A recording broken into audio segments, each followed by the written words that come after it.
All right, in this lesson, you're going to learn how to add colors to your bones. So there's actually two different modes in which we can add colors to, and they can be linked or they can be separate. At the moment, I'm in pose mode, and over in the bone tab here, under viewport display, we have bone color and we have pose bone color. This top one here is edit mode.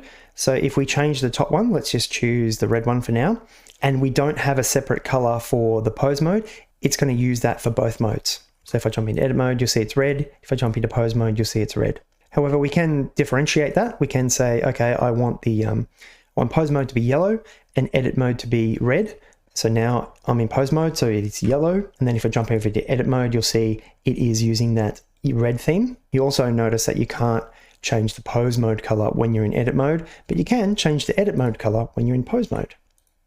So if you only have this one enabled, it's going to use it for both. However, if you have this one on default and you only color in the pose mode, when you're in the other mode, it's not going to have any effect there.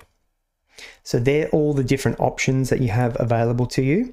Now, what do these buttons do here? This will let you copy the active color to the selected bone. So let's just select these here and click on that. And you'll notice that they're all yellow.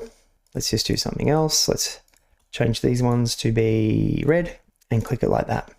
So now when we're in edit mode, some of them are red. When we're in pose mode, they're different. And if you want to clear them, you basically just have to go to the default color set and then copy, change this one back to default and then copy. So with the pre-made theme color sets, you'll notice that we have 15 colors that are pre-made for us. And then we have these 5 blank and the custom color set. With these blank ones, you can change that in your user preferences. So I'll just bring up my user preferences here. Then go into theme and then under bone color sets, you'll see this is all those colors there. Then we can set the colors for regular, selected, and active. The regular color is just the normal color when it's not selected or anything. Selected is the color when the bone is selective but not active, and the active color is when the bone is actually active. But once we've added that, it will show up on the list here. However, it's important to know that these color themes are specific to your machine. So if I make a color theme here and then I send my file to somebody else, it's going to use their version of theme 16, which will be black.